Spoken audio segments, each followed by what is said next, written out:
Gundy saying, and I quote, "I will not stand for this. This is completely insensitive to everything going on in society, and it's unacceptable. I will not be doing anything with Oklahoma State until things change," end quote. Believe it or not, this story also involves me. It all started with a guy you've never heard of, probably won't ever hear about again. He's a former Daily Beast staffer who circulated a selectively edited video of me from 4 years ago with the caption, and I quote, "It seems a lot of you don't quite understand why a major college football coach promoting OAN is a problem. OAN says Black Lives Matter is a farce," end quote. This is the selectively edited video he played. Take a look. What is it the Black Lives Matter movement wants? I'm serious. What does the movement want? Do you want more black cops? Do you want more white criminals shot? Do you want the police to stop engaging criminals altogether? Or do you just want police to look the other way if the person committing the crime has black skin?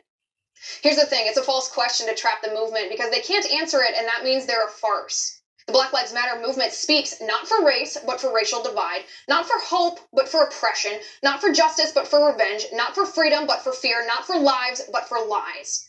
Is that what you want? To be placed on a pedestal above the rest? To kill cops because they're white? You want to be above the law because of your skin color? Well, you ought to talk to Hillary Clinton about that one.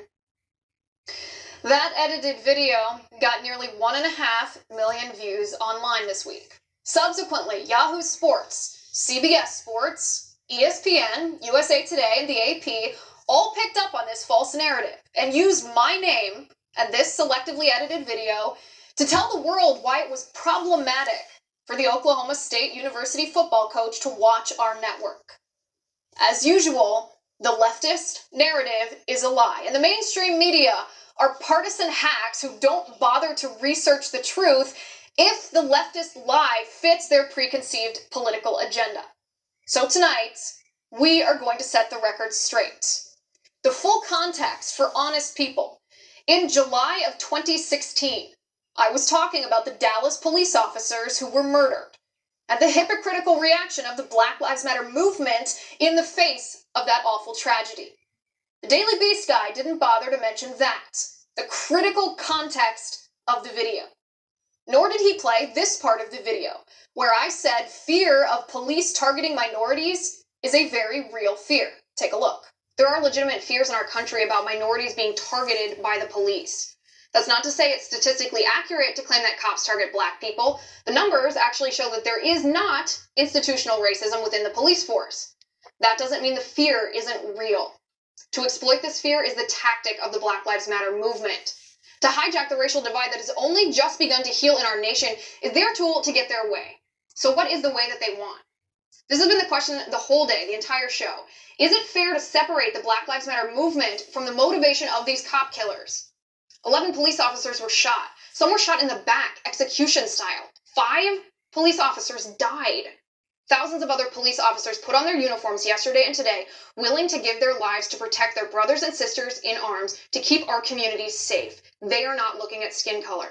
But the Black Lives Matter movement is. So did I say Black Lives Matter is a farce? Well, we're going to get to that in a moment. But first, in the face of this fake news narrative, this bullying from radical leftists, calls for Gundy to be fired from his job because he had the audacity to wear an OAN t-shirt on a fishing trip, Gundy caved to the rage mob and apologized based on a lie. Listen. I had a great meeting with our team today. Our players expressed their feelings as individuals and as team members. They helped me see through their eyes how the t-shirt affected their hearts. Once I learned how that network felt about Black Lives Matter, I was disgusted and knew it was completely unacceptable to me. I want to apologize to all members of our team, former players, and their families for the pain and discomfort that has been caused over the last 2 days. This is exactly what the rage mob wants. They want to bully you into abandoning your conservative values. And when people like Gundy cave, it emboldens the rage mob to wield their cancel culture against the rest of us because they think it works. But did I say Black Lives Matter is a farce? No, I said the movement is a farce, which they would know if the former Daily Beast guy didn't selectively edit a video from 4 years ago to make it seem like I said something I didn't. Of course, Black Lives Matter.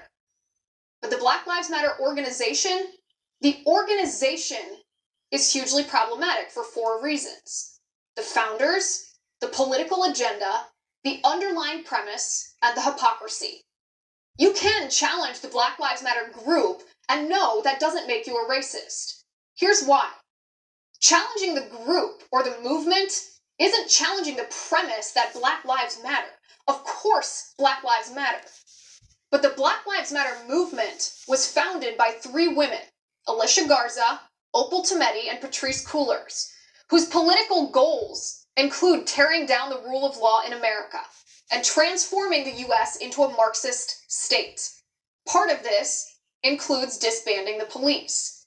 The vast majority of Americans do not want to disband the police, but the Black Lives Matter movement does. Furthermore, Alicia Garza, one of the co-founders, claims inspiration from Assata Shakur. Do you know who Assata Shakur is? Assata Shakur murdered a New Jersey state trooper in cold blood. Assata Shakur is classified by the U.S. government as a domestic terrorist. Alicia Garza, co-founder of the Black Lives Matter movement, says Assata Shakur is an inspiration. The Black Lives Matter movement also exploits people's fear and uses false information to convince Black Americans that cops are hunting them down and shooting them based only on the color of their skin. That's simply not true. In fact, in 2019, there were only 41 unarmed people shot by police the entire year, 9 of whom were Black. And that data does not include the circumstances of the deaths, whether the decedents were attacking the cops, harming other people, etc. Furthermore, 2 different studies on police-involved shootings debunk the narrative that police officers are systemically racist to the point where they kill Black people with impunity. A 2019 study called Officer Characteristics and Racial Disparities in Fatal Officer-Involved Shootings concluded, and I quote, "We did not find evidence for anti-Black or anti-Hispanic disparity in police use of force across all shootings, and if anything, found anti-white disparities when controlling for race-specific crime," end quote. This, in addition to Harvard professor Roland Fryer's comprehensive analysis of data on police-involved shootings from police departments all across the nation that found that police officers are actually more likely to shoot a white person than a Black person. And the hypocrisy inherent to the Black Lives Matter group is shocking. 2,500 Black people are killed by other Black people every single year in our country. But we're not allowed to talk about their Black lives and how much they matter. 20 million unborn Black babies have been aborted in the United States since Roe v. Wade. But we're also not allowed to talk about their Black lives and how much they matter. Of course, Black lives matter. But the Black Lives Matter organization, make no mistake, they are a farce. Never let the rage mob scare you into being silent. Never. Because the truth is, the radical left doesn't just want to silence you on this issue. They want to cancel you completely if you dare to be conservative.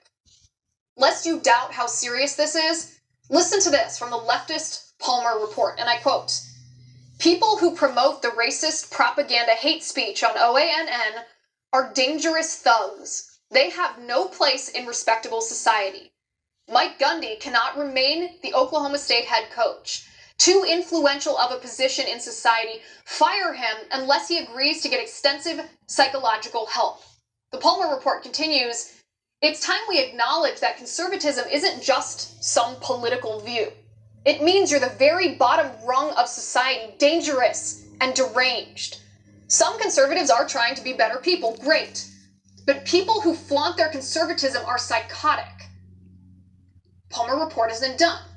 He says, conservatism means you don't believe in equality. It means you want it all for yourself and you're willing to destroy other groups of people to take it all for yourself. That's not a crime against the law, but it's a crime against humanity, and we must acknowledge as much. Conservatives, he says, cannot be teachers, police officers, doctors, lawyers, coaches, or bosses. It's constitutionally unfair to others who are subjected to the conservatives' deranged judgment. Conservatives can do menial work until they're ready to join the human race. We shouldn't be cold-hearted about this, but having a conservative as a police officer, for instance, isn't much different from having a KKK member as a police officer. It's just not something that a civilized society can ever tolerate. He can